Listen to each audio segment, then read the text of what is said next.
Se escucha bien ahí, ¿no? Sí. Bueno, buenos días, rectora, prorectora, autoridades universitarias que nos acompañan, desde luego, a las y los invitados a este seminario internacional y a las demás personas que participan y que asisten y que van a asistir también a lo largo de este día y de mañana al seminario, de la expectativa de que haya un intercambio, un rico intercambio, lo mencionaba tanto Alicia como la rectora, un rico intercambio con las personas que intervengan en las distintas mesas, en las conferencias y el público. Un segundo que tengo que encontrar lo que tenía aquí. Esto es. Bueno, yo tengo el agrado y el alto honor también de presentar al profesor Liviu Matei. Se han dado ya las señas de él, me las habían dado a mí, yo creí que tenía que leerlas, pero no las voy a leer porque ya ustedes se enteraron de los distintos méritos que adornan al profesor Matei.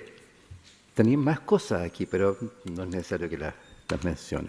Solamente voy a hacer una breve intervención inicial para situar el tema, no sé si pueda decir un poco abusivamente situar el tema, pero por lo menos unas breves palabras como en exergo a propósito del tema de la conferencia del profesor Matei, que trata de la libertad académica. Me parece que una primera pregunta es si contamos con una definición de libertad académica que puede hacerse cargo, por una parte, de su especificidad, de las determinaciones generales que le serían propias y los niveles de pertinencia que se les puede atribuir a esas mismas determinaciones, sin que la definición se resuelva en una mera universalidad abstracta. Por otra parte, y en consonancia con este último sentido, se trata de preguntar si disponemos de una definición que esté en condiciones de hacerse cargo de los desafíos que enfrenta la libertad académica en los contextos presentes, en los difíciles contextos presentes. Desde luego que esto supone preguntarse si la libertad académica debe enfocarse desde una perspectiva de derechos, afín a la libertad de expresión o a los derechos humanos o fundamentales, o si tiene también una significación especial en relación con aspectos como la búsqueda irrestricta de la verdad, la apertura al diálogo y la solidaridad intelectual, la formación y fomento de comunidades de investigación y de pensamiento crítico, la responsabilidad social y ética, el compromiso con el desarrollo o defensa de las instituciones, organismos y estructuras que favorecen y garantizan formas y modos de ejercer y asegurar libertad académica. Esto también implica interrogar los condicionamientos que algunas o muchas instituciones pueden imponer en nombre de principios y sesgos ideológicos, convicciones y creencias religiosas, o de lo que en términos generales podría llamarse la moral social, dicho en el alemán de Kant o Hegel, la Sittlichkeit. De igual manera, y con igual urgencia, con particular urgencia, más bien dicho, es preciso que una concepción actualizada de la libertad académica haga posible hacerse cargo de los desafíos más graves que ella enfrenta en el presente. Me refiero a las tendencias populistas, fundamentalistas, ultraconservadores, negacionistas, que restringen la libertad académica y cuyos efectos podemos observar en tiempo real y con consecuencias de largo alcance. Se puede pensar en casos extremos como los de Hungría y Turquía, o en otros no tan flagrantes, pero no menos inquietantes, como los del Reino Unido y de Francia, y por cierto, en la creciente deriva autoritaria del gobierno de Estados Unidos o de Argentina. Tampoco debemos dejar de lado los efectos globales de la guerra genocida desplegada por Israel en Gaza, que afectan también a la academia. No pueden dejarse de lado formas de afectar a la libertad académica por la vía de las restricciones presupuestarias impuestas a ciertas áreas del conocimiento en favor de otras que se consideran de impacto en el desarrollo, con foco preferente en el crecimiento económico o el manejo tecnológico, por ejemplo. Lo que no solo va en desmedro de las consabidas áreas de humanidades, ciencias sociales y artes, sino en muchos casos de las ciencias básicas. Y creo oportuno mencionar también el impacto que pueden tener las redes sociales, que bajo el pretexto de esas mismas tendencias que mencionaba hace un momento, fundamentalismos, negacionismos, etcétera, etcétera, pueden ejercer presión sobre instituciones que tienen a la libertad académica como uno de sus principios esenciales y estimularlas a generar medidas restrictivas. Las perspectivas políticas que hoy enfrenta el país deberían llevarnos a prestar una especial atención a las formas y los alcances con los cuales afirmamos y practicamos la libertad académica y explorar las maneras de generar consensos sustantivos sobre su irrenunciable importancia.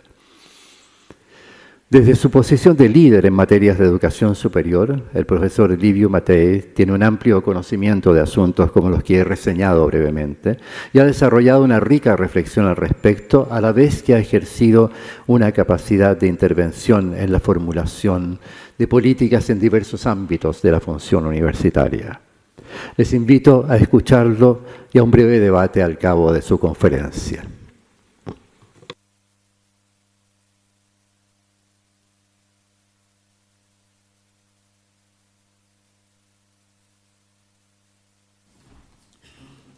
Buen día, good morning. Thank you very much for the introductions, and also thank you very much for the invitation to this event. It is a very interesting event about academic freedom, ethics, and integrity. I will talk about the academic freedom part of that more, a little bit about integrity. And what I'm going to present here, and I hope we can have a discussion, is very much based not only on my research, my academic research, but also on a lot of practical work. As it was mentioned here, I was a provost of Central European University, the university that was exiled from Hungary and forced to move over a national border to another country.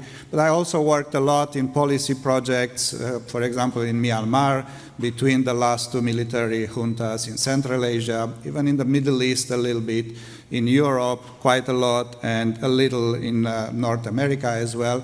I know very little, close to nothing about Latin America, and you will see that in my presentation. So here is where I'm very, very interesting to learn. I see that there are a little bit of compatibility issues between my version of PowerPoint and this one, but that should work. So what I propose to talk about, so these are the main themes, the concept of framework of reference for academic freedom. What does it mean? How can it be useful? How does it work? Not just as an analytical tool, but maybe as a practical tool as well in order to safeguard academic freedom. And along the way, I would also like to talk about some recent developments in academic freedom, including some positive developments, because sometimes there are positive developments, and that is giving us courage to keep on, analyze these developments through the prism or with this tool. And more generally, I hope we can have a discussion about safeguarding academic freedom, and this was mentioned in the introductions here, at the institutional, national, maybe at the regional, and also at the global level. So the questions that I would start with, and these are all situations that I have kind of encountered personally, is what does academic freedom cover? My question, as you will see, is not that much whether we have a definition of academic freedom. We have many definitions of academic freedom. But how do we, in practice, understand academic freedom, and how does that influence our actions? And I will talk a little bit about who is we, but as you can sense a little bit, the perspective that I am proposing is informed by situated epistemology, which owes a lot to feminist epistemologies. Now, are students included within the scope of academic freedom? We had this discussion at my university, King's College London. I initiated it, to be honest, and the reaction was no. Students don't have academic freedom, and this is in the law in the UK also. So that's, we reached a compromise in my university, but this is a question that needs to be addressed when we talk about how do we understand academic freedom. Is academic freedom the same as freedom of speech? Is it different? No, is it the same with institutional autonomy? Are they overlapping? The Academic Freedom Index, for example, includes institutional autonomy as one dimension. That is, so institutional autonomy is defined there as part of academic freedom. How to monitor or how to measure academic freedom? No, we have the Academic Freedom Index, we have other tools, and what do we measure exactly? Now, if we define, as I will talk about, academic freedom as a value, can values be measured? Now, can they be enforced? What matters of academic freedom do occur in concrete situations? How do we know that a particular situation is a situation of academic freedom? And these are other concrete situations. So the first one happened to me recently. I prepared an application for Horizon Europe, a big grant, and my research manager in my university, who reports to me in my school, said no. You are not allowed to do this research because one of your partners is from Israel. And we should not cooperate with Israel. So, we solved the situation. My partner from Israel is a very fierce defendant of Palestine, critic of Israel. But is this a situation of academic freedom? So what was I supposed to do? To say it is a matter of academic freedom. It's my right to choose my research question and my partners. Who is an administrator to tell me whether I have this right or not? So, I'm not going to give the answer, but just say it's not easy often to decide whether a particular situation is one of academic freedom or not, and what does it mean? Another situation, this is from my country of origin, Romania, the National Parliament adopted a few years ago a law saying gender studies cannot be studied in Romania. The law was annulled by the Constitutional Court, but again, the question is this a matter of academic freedom, or is it more institutional autonomy, or what is it, and how do we decide? Well, these situations. State legislature in Florida adopted legislation resulted in banning books by Dostoevsky. By the way, the same books that were previously put on the blacklist in Hungary. Is this a matter of academic freedom? Academics said, yes, it is our right to decide what study materials, educational materials we use. The legislature said, no, it's the right of the parents to decide what their children study or not. So, well, it is a matter of academic freedom, but not for everybody, right? And one last example here, because I can go on and on, we have the so-called excellence initiatives in many countries of the world. Perhaps one of the first one was in Germany, then France followed. The government puts together a big amount of money, a pot of money, in addition to the national budget for higher education and research, funding a very small group of universities to do advanced research, new disciplines. Is this a matter of academic freedoms? The universities that don't get this money say it is, because we cannot do their research, only other universities. The other universities said it's not a matter of academic freedom. Nobody is telling you not to do the research that you want, just you don't get the money for that. So that's not a matter of academic freedom. So we can have countless situations, and as I said, I'm not going to go through all of them. Maybe I will just mention one in the wake of the coup in Turkey in 2016. Several universities were closed down altogether. Students, academics were put in prison, some for many years. But more than that, the head of the Higher Education Council of Turkey, who is not an academic, was sent to prison. So he's not an academic. The fact that he was put in prison, is that a matter of academic freedom or not? No. So again, the question is, how do we know? What do we do about it? And well, I'm really sorry for this. My suggestion is that one tool, one heuristic that can be used to understand, analyze such situations, and also to inform action is frameworks of reference. And this is what I'm going to get to in a moment. But I wanted to come back to something I promised at the beginning when we asked the question, how do we understand academic freedom? Who is we? It's not only academics, professors, it's also students, it's also university administrators, as I have mentioned in some of the example, university leaders for sure, but also public authorities, politician, international organization representative, professional association representative. So it's not an infinite list, but it's a longer list than just academics. And that's what we have to keep in mind when we ask the question, in particular situation, in the name of a situated epistemology, who is these people? You know, they can be academics, non-academics, women, or men, or can be people in different situations. So that, I think, speaks a little bit for the value of a situated epistemology. So again, how do we know what academic freedom and actually other fundamental values of higher education are? What do we do about them? And my answer, once again, is that in such situations, we, whoever we is, tend to place ourselves within particular frameworks of reference.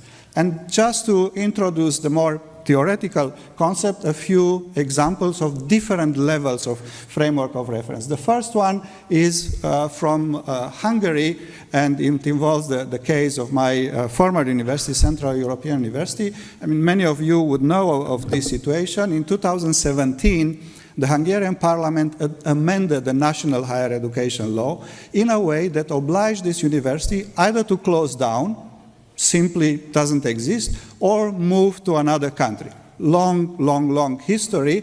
Just a part of it, the European Commission sued Hungary because they said the modification of a national law infringes upon the European principle of academic freedom. So there was a case that took several years at the European Court of Justice, which is the court of the European Union. The Hungarian government retorted saying, you are suing us based on what?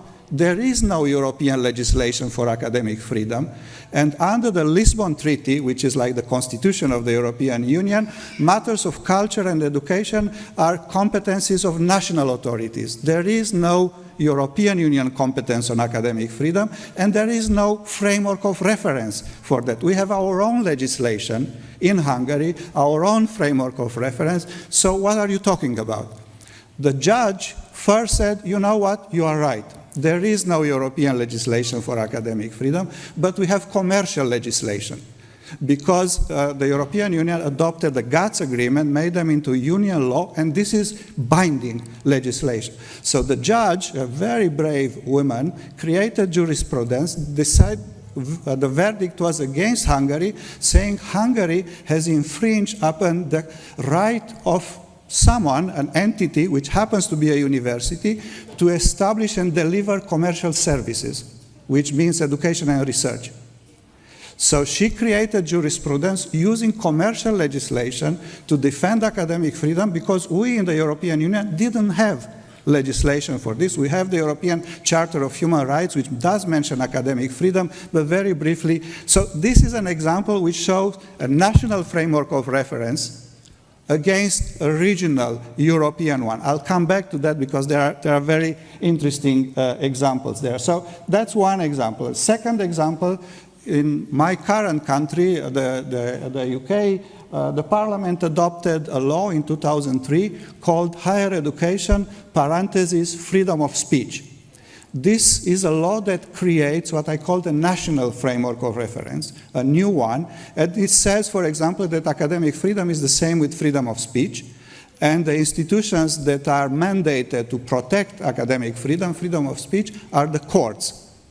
So it's not academic communities, it's not national forum of universities UK, in this case, it's the courts, the tribunals have to protect this. It's very interesting, it's a very long discussion. The law was adopted under a conservative government. When the new government came, they suspended the law the day before it was supposed to enter into effect, because they said this is a bad law. But of course, the government in the UK, a democracy, doesn't have the power to suspend a law adopted by the parliament. So they are obliged to enact it this year in 2025. But the example that I wanted to give here more precisely, there were broad consultations about the law in the UK. And I was invited to attend such a consultation at Westminster with an all-party group on human rights. And I had 90 seconds, seriously, to talk about this. And I said, this is a very bad law. It will have terrible consequences for research, in particular in the UK. It excludes students and other things in 90 seconds. Then the ombudswoman for human rights in the UK stood up and said, you know what? You are right. This is a terrible law. But you don't understand. Because this is a common law system, anything that is wrong in the law will be corrected by lawyers in its implementation. I didn't have a chance to say anything, but I thought I really don't understand, so I don't know what is this. But she also said something remarkable. She said, even if there is something bad in the law, we are also obliged by the fact that we are party to Magna Carta Universitatum so the Magna Carta Universitatum provisions take precedence over the provisions of the national law. So if there is anything wrong in our law, it doesn't matter because international agreements, legislation will correct it. I mean, there she was completely wrong because Magna Carta is not an international treaty, it's a statement by universities, about 1,000 universities in the world now, saying what they believe academic freedom and university autonomy in that case and public responsibility are. But this is another example when someone says, oh, we have a national framework, but an international global framework helps us to correct any shortcomings that we would have here. And one last example, so this is national versus international. But one last example, you, I'm sure, will know this one, Stanford School of Law in 2023, a group of students, a club in the law school invited a federal judge from California, a conservative-leaning judge, to give a talk. They did this with the approval of the school, of the faculty, and the vice dean of the school law was chairing. Like, there is a chair here, there was a chair, it was the vice dean, although this was a student-organized event. When the judge was about to start talking, a group of students, not those who invited him, stood up and said, this person should not be allowed to talk. Because he voted for restricting abortion, is a conservative one, no, we oppose this. The vice dean said, you know what? These students who are opposing him as right, I don't know how they address a judge in California, your excellence or something, you have to leave. And he left. But it didn't stop there. Students who invited the judge protested, and the dean, not the vice dean who was chairing, the dean suspended the vice dean, saying what she did by allowing the students to expel the judge from the lecture room was not in line with the principles of the university. And it went back and forth. There was a huge uproar in the media as well. And Stanford lost a lot of trust in the public with this. But one explanation for what happens is that they didn't have their own framework of reference. What is academic freedom? What is freedom of speech? Who is supposed to do what in such situations? Like Chicago has, for example, the famous principles on freedom of speech and academic freedom on campus. And for lack of such a framework, nobody quite knew exactly what to do, and nobody knew, well, is this a matter of academic freedom? Is it not? Who is right? These students, those students, the vice dean, the dean. So this is an example of what the lack of an institutional framework of reference can do. So I thought this would help these situations introduce a little bit the principle of frameworks of reference, but now talking to the concept itself, we have written about this with colleagues. You can find some publications there. So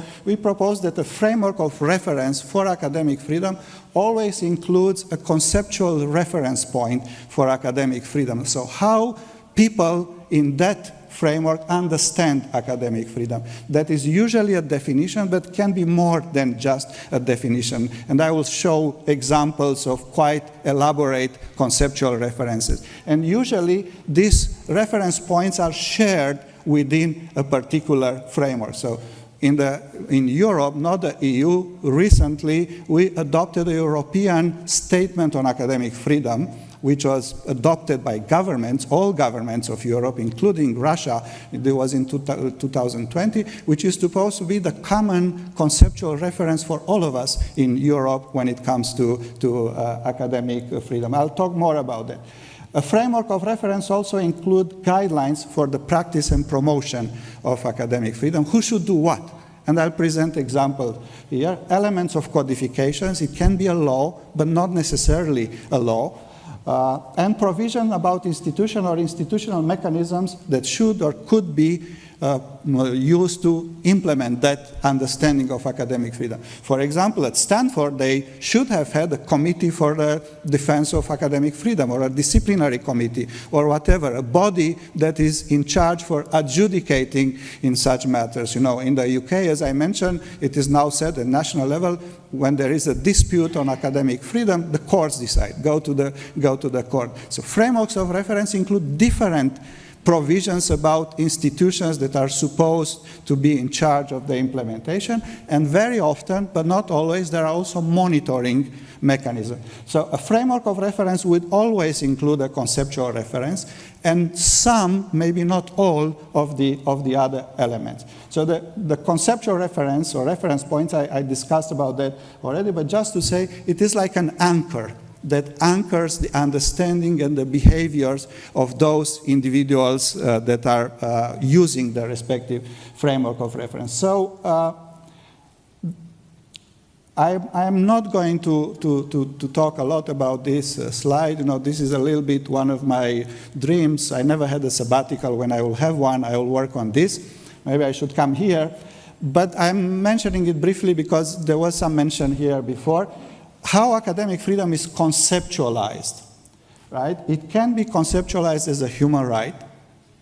It can be conceptualized as a fundamental right that is in the constitution of a country, as a value, which is different than a legal right, or sometimes as a governance principle. So I'm sure you are all familiar with the work of Scholars at Risk, very important global organizations. Their understanding is human rights.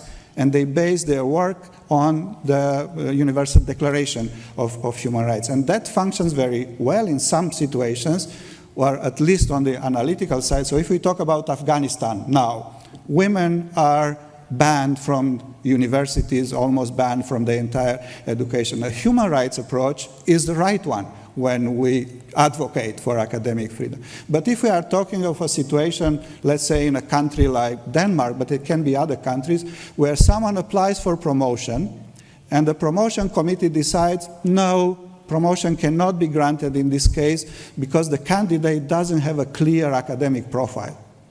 He or she has written about this and about that. I'm not making it up. These situations exist. It's not a consistent scholarly profile. You cannot use a human right approach if you want to contest it. So more a governance principle or governance principles are to be used. So, you know, my proposal, this is for the book that I'll be writing after my sabbatical, is the Rubik Cube is like, the academic freedom is like the Rubik Cube. It's not a single dimensional concept, but a multidimensional concept, and very often we tend to see or focus on one facet, human right, governance approach, value, ignoring the others, and this can be on occasion detrimental. But conceptual reference will always codify academic freedom as one of these usual. Now, going back to the question how many definitions of academic freedom are, there are many, quite a few definitions of academic freedom, but this is not an intellectual or conceptual jungle. We can put order in it. And my suggestion is that we can look at frameworks of reference at the institutional, national, and regional and global level, and each time extract the conceptual reference that is there. So examples, and I'll probably need to go quite far through this, of global frameworks of reference. Many of you will be familiar with the UNESCO recommendations of 1997 and 2017. The first one is on the status of the university personnel. The other one is on the freedom of research and responsibility of researchers. More than 100 countries in the world have ratified this recommendation. So they are not just recommendations. They are more than that. They became legal instruments. The 1997 framework of reference contains a definition of academic freedom, which is probably the best that I know of, the most complete. It talks also about protection of tenure, for example, but nobody uses it, very, very interestingly. So this is a global framework of reference. It talks about what academic freedom should mean. Everybody in the world, for universities, academics, trade unions have a role in it, and governments, but it does exist, it's just ineffectual. Nobody is really using it. My current country, the UK, I hope they let me go in if I keep talking about the UK, ratified this recommendation as well, but nobody knows about it, Frank. But it does exist as a framework of reference. The Universal Declaration of Human Rights doesn't contain directly, explicitly, a conceptual reference for academic freedom, but indirectly it is there based on the human right to education. What is interesting, and you see there with different colors, in 2024, Scholars at Risk developed a set of principles for the implementation of the right to academic freedom, which was adopted by the UN. So it's not just a definition, but it's also guidelines about how, at global level, to go about this definition. So it's not just a conceptual reference, but also guidelines. And more than that, if we move to the next bullet point there, I'm sure many of you will be familiar with this International Covenant on Economic, Social, and Cultural Rights and Civil and Political Rights of 1966. They include not only conceptual reference for academic freedom, not only guidelines, but also institutions. 2 global tribunals in existence until today that can adjudicate on matters of academic freedom. So again, it's not just the definition and guidelines, but institutions. It works. It's very difficult to bring a case there, but there are examples when this has worked. I mentioned Magna Carta Universitatum. That is a very interesting global framework of reference. It is interesting because it doesn't emanate from governments or intergovernmental organizations, but from universities themselves. So there are about 1,000 signatories of Magna Carta Universitatum. The next annual meeting will be hosted at my school. And this is a place or a document where universities themselves say what academic freedom is, what are their rights and the rights of individuals working in university, what are the obligations of the government. So it's a very interesting document. It is not a legal document. It is not a binding document. And I'm saying this because we very often tend to see matters of academic freedom through legal lenses only. It is not always the case. The AAUP statement there, I'm sure you are also familiar with this. AAUP is the American Association of University Professors, a trade union basically, and they adopted 2 famous statements on academic freedom, 1915, 1940, which became the framework of reference in the United States, not legal again, although based on the constitutional amendment on the freedom of speech, but everybody in the UK until now, DeSantis and Trump refer to that. So what DeSantis in Florida, Trump at federal level are doing is to replace a national framework of reference, which also became quite influential in the world, although it had no legal applicability in the rest of the world. Many of us made reference to it. So it was an intellectual reference, not a legal reference. And in that case, I don't think we can call it a global framework of reference, but it had a global influence. I mean, we can discuss where is that now. This was global, regional frameworks of reference. As I said, disclosed from the beginning, I am not familiar with, not a lot with what is happening in Latin America or in Chile. I know that there are documents, for example, that might count as either a regional framework of reference for the Americas, not just Latin America, but I don't really know what they work. I haven't studied them. This is one project that we have currently at my school to do a mapping of all frameworks of reference, global and regional, but you are probably familiar with these inter-American principles on academic freedom and university autonomy. And because I cannot really talk about this, I'll talk about Europe, which I know pretty well. And there are several recent efforts, endeavors to develop effective frameworks of reference for academic freedom, more than one. And this is quite interesting because in this regard, I would say Europe is probably, and you'll tell me if I'm wrong, different from many other regions in the world. There is a very serious, not only commitment, but actual work to protect academic freedom at the regional level. At the national level is very different from country to from country to countries. So what happened, for example, after the events in Turkey that I mentioned, and also after the CEU affair, Central European University affair, there was an effort, there was a realization in Europe that we are going to a crisis of academic freedom, 2016, 2018.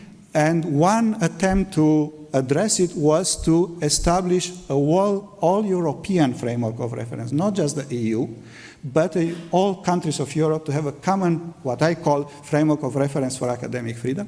And this, in several years, I was part of this process, but didn't expect that it will advance that fast. Basically, between 2018 and 2024, the governments of Europe adopted a common list of fundamental values of higher education, starting with academic freedom. So we have 6 fundamental values of academic freedom, of higher education, academic freedom, academic integrity, university autonomy, participation of students and staff in governance, public responsibility for higher education, and public responsibility of higher education.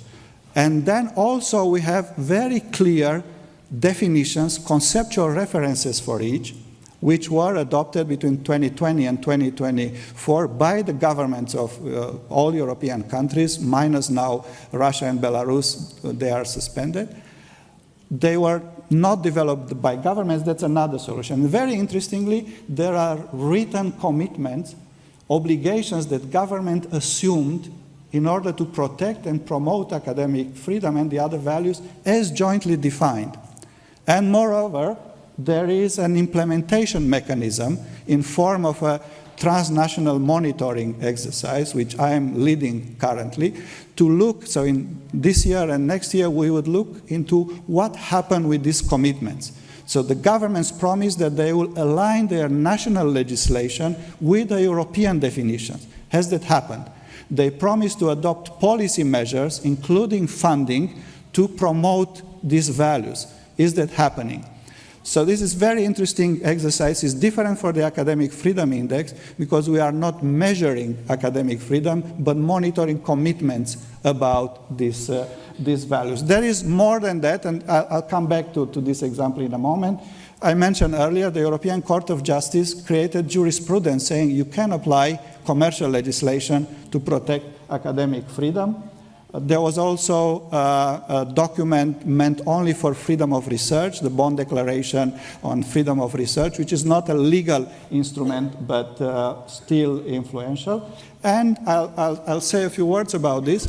Also in the wake of what happened in Turkey and in Hungary, someone at the European Parliament, which is the Parliament of the European Union, said we cannot protect academic freedom in Europe unless this is in the constitution of the EU. The Lisbon Treaty. It must be there. That's how you protect academic freedom. And there was a little bit of enthusiasm about it. Of course, it was impossible because all countries of the European Union should have adopted. Some would have needed to have a referendum about this. It didn't work.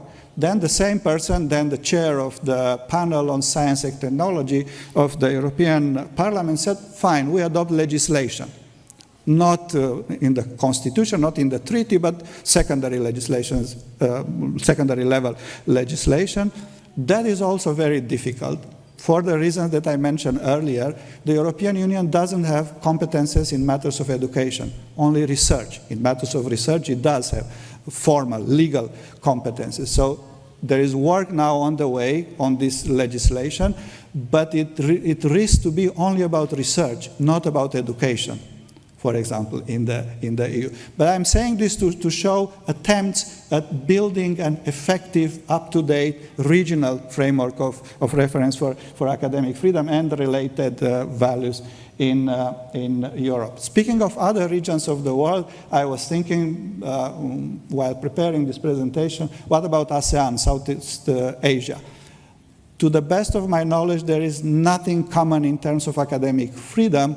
There is quite a lot about university autonomy, including at the regional level. So I mentioned earlier that I worked in Myanmar between 2011 and 2021 on a project on university autonomy. The phrase academic freedom was banned by the democratic authorities of the country at that time. So it's very, very, very interesting.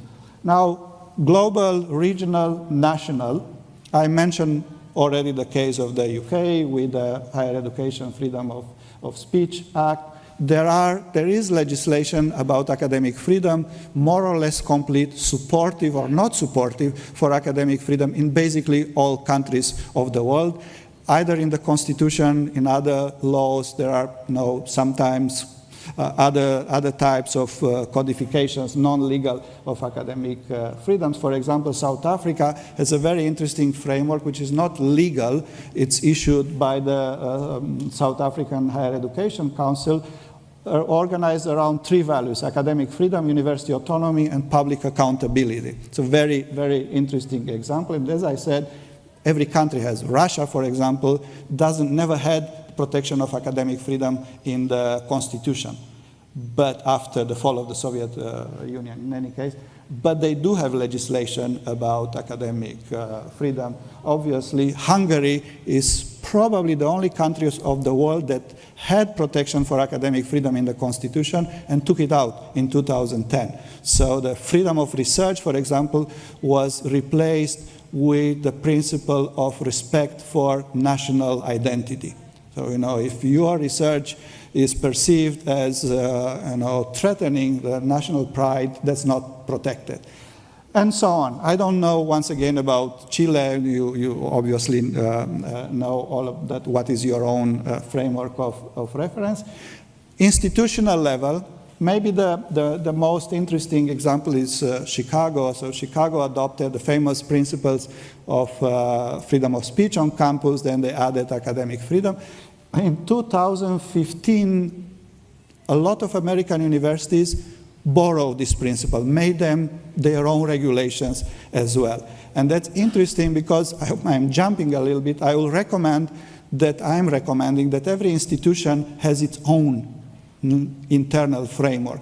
But it doesn't mean that we all have to invent something new. We can use whatever is out there useful, either in the country or abroad. I will say a few words about my current university, King's College London. When the national law was adopted in 2003, there was a requirement that all universities align their internal regulations with a new law, even before it entered into effect. So my college created a committee to work on this. I was invited, wasn't a member of the committee, but to advise this committee, and I said there's something fundamentally wrong with the law, reduction of academic freedom to freedom of speech, and the exclusion of students from the scope of academic freedom. King's is a very high-level university, liberal, essentially, but my points were not accepted at the beginning. I was able to explain why reducing academic freedom to freedom of speech is dangerous. That was accepted, but the inclusion of students was not. So I try to make the argument that academic freedom includes freedom of research, right? Right, everybody accepts that. Do students do research ever? Oh, yes. Sometimes students do research. So the compromise was that in our code of ethics, it is mentioned that students are also protected. Their academic freedom is protected to the extent they do research, which is very, very interesting. But even more interesting, my college also at my suggestion said we have to respect the law, but we can go beyond the law. So we said, no, it is not only academic freedom and freedom of speech, but also the understanding of academic freedom from Magna Carta Universitatum. It's not only freedom of speech as a value, but also academic solidarity, sustainability. So we included that using an international framework. So I think I'll have to conclude. I was planning to talk about the European framework of reference, but I discussed that already. Maybe just to say, remember I mentioned about 6 values. That is quite interesting and useful for analysis, practice, and monitoring, because we always often run into difficulties when we have to say, is academic freedom the same with autonomy or not? Is governance included, the right to participate in governance? Is it part of academic freedom or not? This approach says there are 6 values and they all should be respected, enforced, and monitored together. This is a cluster of values. So we avoid this discussion. We have autonomy there anyway. So we don't need to break our heads to say, is it the same? Is it different? So this is the statement adopted. Well, it was online, but the meeting was organized by the Italian Ministry of Education. So it is called the Rome Ministerial Communique of 2020, which includes the European conceptual reference for academic freedom. I was one of the drafters. We also have this very elaborate monitoring system in place now, and I obviously will not have the time to talk about it, but what we have proposed, the team that developed the tool for monitoring, was to divide the 6 values between values that are fundamentally rights and freedoms, and also values that are duties and obligations for the university. So integrity, for example, speaking of the title of your conference, counts as a duty. Academic freedom is not an absolute freedom. It is moderated, among other things, by the obligation to adhere to academic standards. I cannot talk about whatever I want. That would be astrology, not astronomy. I need to have standards, provide evidence, and so on. And that worked very well with authorities, public authorities. They like the fact that we also talk about responsibilities, not only about the right of the universities, but it is something that I believe both intellectually, morally, and methodologically it is important. We also, because this is an implementation mechanism, not just a monitoring, we suggested in each case to look not only at the de jure and de facto situation, but the outlook. What is expected to happen in that country? And not, speculative, but is there any draft legislation? If Romania had a draft legislation not yet adopted saying that gender studies will be banned, that will be negative outlook. If Hungary had a draft legislation saying we are going to allow soon gender studies, which are forbidden by a decree of the government, that would count as positive. So that is a way to influence national authorities. A big report will be presented in 2026 with maps, traffic light green, red, yellow, comparison between countries. So this is an attempt, an instrument to keep the governments to their word, and also universities to some extent. So I think I'm not going to talk about the details of all this. I was planning to go also through the statement, but I will not. I will just say it is very interesting for tactical reasons. These values, including academic freedom, were not defined as legal principles, but as values, fundamental values. Why so? Well, because the European countries together don't have a parliament, don't have legislation. They cannot adopt binding legislation for all countries, and also because politically it would not have been accepted. Turkey and Hungary, maybe other countries, would not have accepted this as law, binding, or even as an international treaty with binding value. But values and fundamental values, it's more difficult to say no to them. So it was a tactical move to circumvent the opposition of many national governments and reach these common conceptual references. And there is still, we will see, there is still reference to the fact that these are not just instrumental values, but they are also fundamental democratic rights. It's very interesting. It's not a legal right, a human right, but a democratic right. So, it is a very good definition, and I don't take the credit for that because I wrote only 2 lines in it. But this is one example of what I would call kind of heartening, positive example. And I really need to finish. So that was my question, or my questions. How do we understand academic freedom, but also what we do about it, in what frameworks? And I'll end with this. And this can be a very, very long discussion. At the institutional level, for example, it is very important to have internal guidelines, regulations, so that we all know in a university, is this academic freedom, is it not? What to do about it, who does what in what situation. It is also very important to train everybody about academic freedoms and about this framework, because very often we do have legislation, we do have code of ethics, we do have we just don't know about it. So my suggestion was, for example, as part of the orientation week, for example, for PhD students, but maybe for all, there could be a 30 minutes presentation introduction about academic freedom. Rectors could be trained. The European University Association invited me recently to talk about this to a group of rectors. So have these guidelines, regulations, have trainings not only about them, but about the issues at stake, about academic freedom in general. Maybe it would be useful to map the framework of reference. So very often frameworks of reference overlap. So if I am, I don't know, a refugee Syrian PhD student in Germany, which framework applies? My own one from home, from Syria, the German one, the European higher education area one, the UNESCO one. It can be sometimes confusing, so it might be useful to know this. Once when I gave a talk about this subject, someone from the room said, you know what, we should create an app. And just input. If I am this, that here, this framework applies. This is what I need to do. But moving beyond the institutional level, it is important to check for up-to-date and effective frameworks of reference. Do we have them?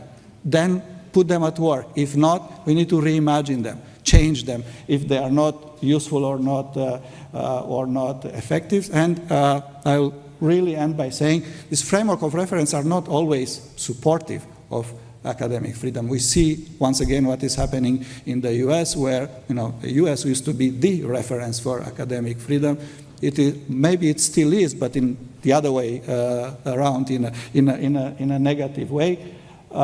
This is an institution that I have created, the Global Observatory on Academic Freedom, which does, among other things, now starting to map these frameworks of reference. And I'll really end here because Sarita will be upset with me. Thank you very much.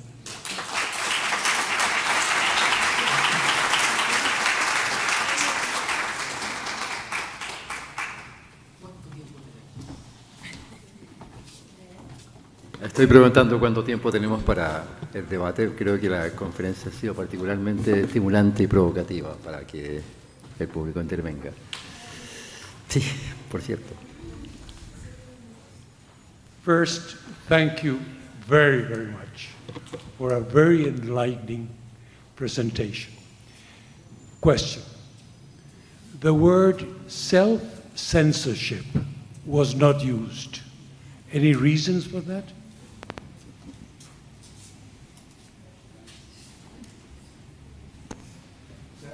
There are many words that I haven't used. So there was no particular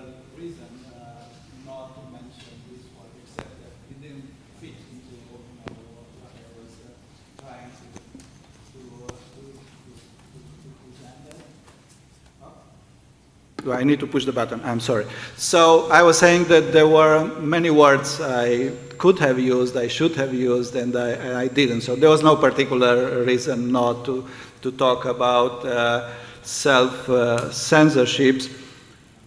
And you know what? There's a lot one can say about it. But let me say just this one thing here. And this is also something that concerns me greatly as a university administrator. Threats to academic freedom come from the outside, mainly political forces, religious forces, business or business organizations, but sometimes they come from inside, right? So they come from inside, either from colleagues or from, if we are talking as academics, or sometimes for students. And something that I can see quite a lot is an element of censorship in this context. So, you know, there are very often in particular departments or schools dominant approaches to epistemologies. If you dare to say anything against that, you will be punished. You will not be promoted. You will not be excluded. This is not the president, vice president, it's colleagues. Colleagues very often. I think this is a matter of academic freedom because, you know, it infringes upon the right to produce, transmit, disseminate new knowledge. So if we stay within one, you know, particular approach to, you know, in a particular science, and we censor ourselves in order not to upset others who might not even be ill-intended, I think that is a problem. But that's just one quick thought about self-censorship. There are many aspects of that. Okay, hello, good morning. My name is Sergio Celis. I'm professor here at Universidad de Chile. I have a very practical question. Thank you for the presentation, it was great. In order to create a framework of reference at an institutional level, in an institution like this one, large, research intensive, very complex, who are the ones that should be called to create this framework of reference? How we validate that framework with the community? Any thoughts on that? Sure. So this might be different from institution to institution, but I think it is fundamentally the job of the main academic governance body of that university. This is usually the Senate, you know, the academic Senate when there are Senate. I think, you know, the university leadership, the executive leadership, has a responsibility to make sure that such a framework exists, but it is not their responsibility to adopt it or the right to adopt it. So I would not like, for example, the president to issue something, but this should be adopted. You know, senates are very often elected governing bodies representing all internal constituencies, but there are different ways. It could be the board, it could be an ad hoc committee. Chicago, for example, the president appointed a group of professors, I think they were all male at that time, who issued a report with this. So it could be different from university to university. In my own understanding, this should be the responsibility of the main academic governance body of that university. Yeah, so I promise that I will do free consulting if you are interested. Yeah. I mean, I should say that these elements of codifications are very often included in different documents or different types of regulations. So, for example, promotion has a lot to do with academic freedom. So if all universities have guidelines about promotion, so one should be careful that they are there. So, you know, it's not possible to have kind of a single final document, perfect document that would take care of all of this.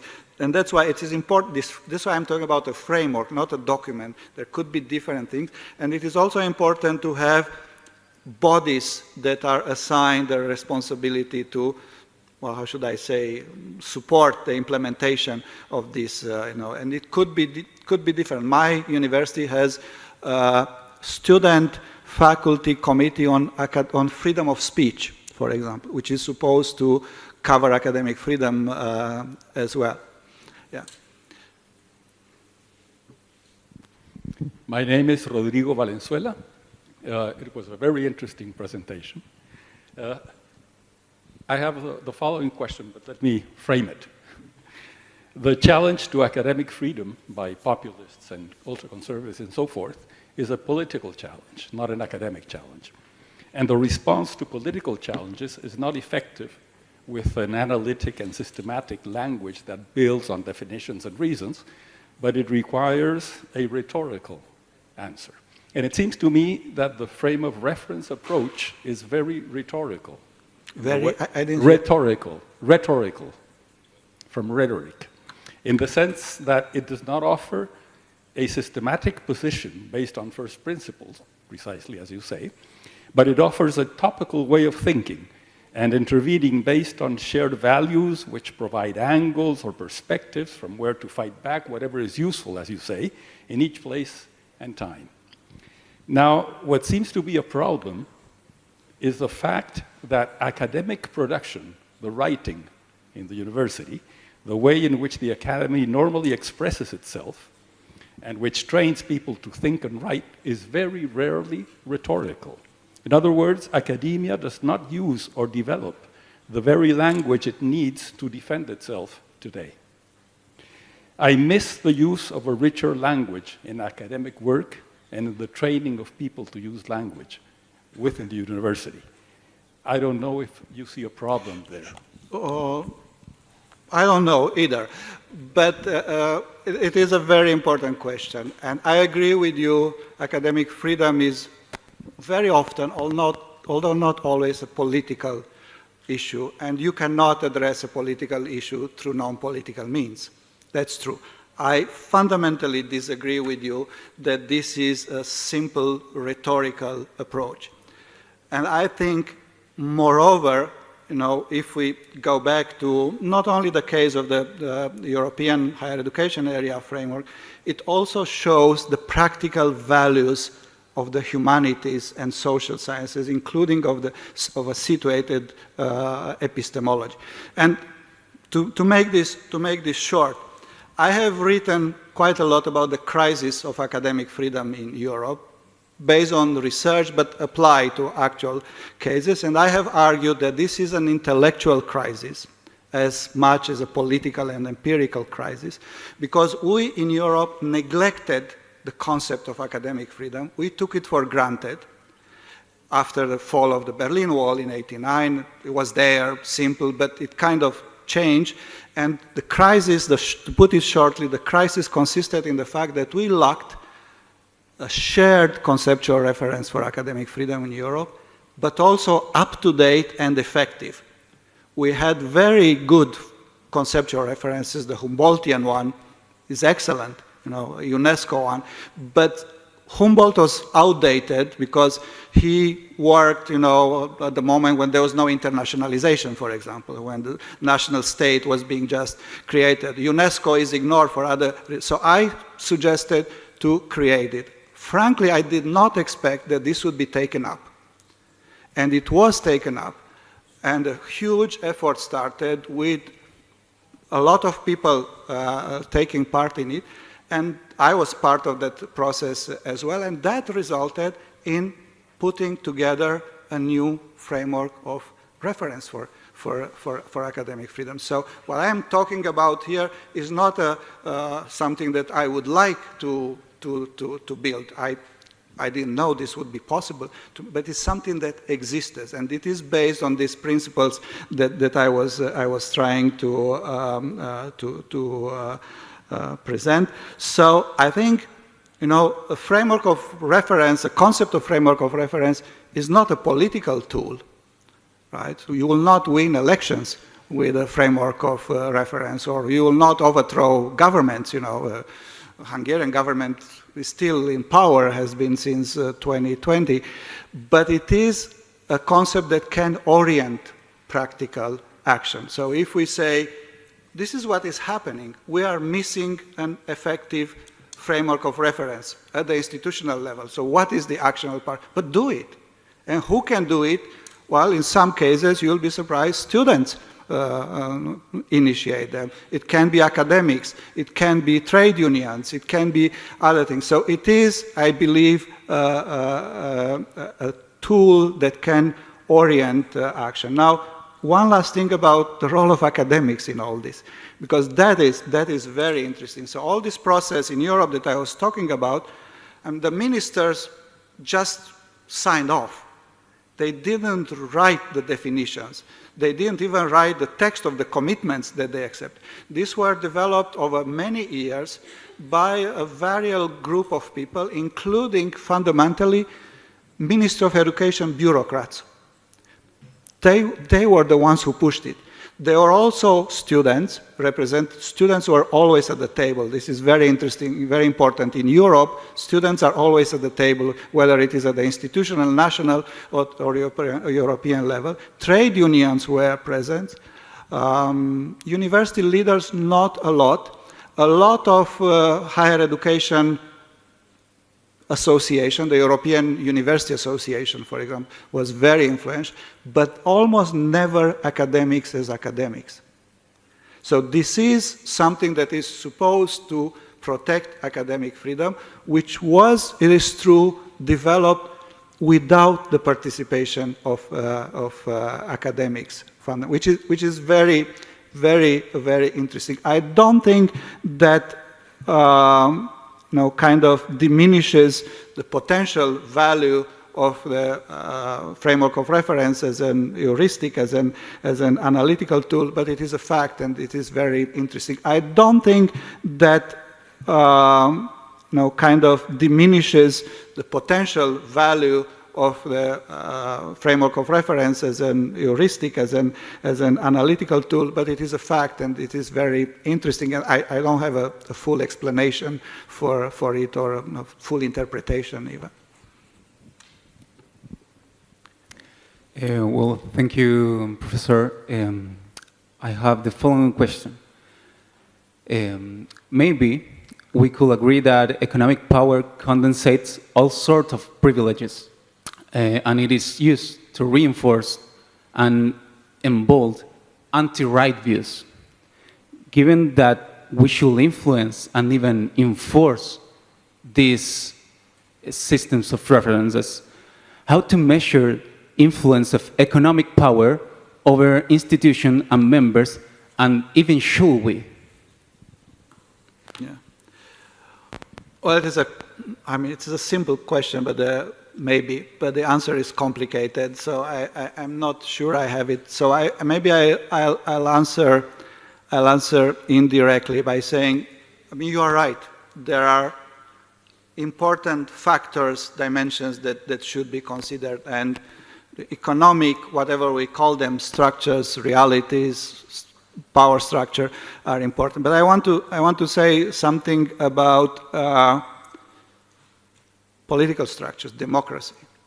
So basically, everything that I am talking about applies probably only in democracies. If we are talking about a totalitarian regime, it is very difficult to claim successfully any of these principles. The Taliban government doesn't care about the Declaration of Human Rights. Trump doesn't care about the Constitution, doesn't care about anything, and the universities don't have the power to change that, right? So, I'm not comparing the US and Afghanistan, because they are different situations, but in the US, what can universities do? They can go to the court.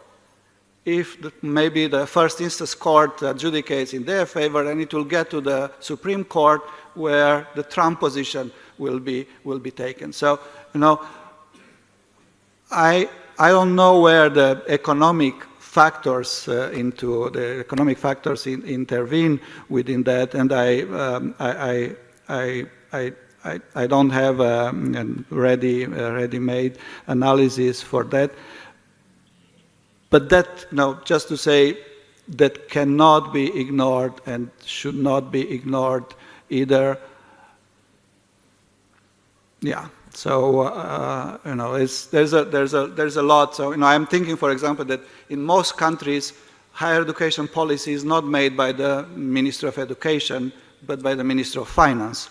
Speaking of economies, and here I know what I'm talking about. The chambers of commerce in many countries have a very important role. Spain, for example, all the way to accreditation of individual programs and so on. So there are ways for the economic factors to intervene, but I don't have a clear analysis for that. Bueno, hemos llegado al límite de tiempo, me dicen, sí, hemos llegado. Así que para terminar esta sesión los invito a dar un gran aplauso al profesor Liviu Matei. Thank you.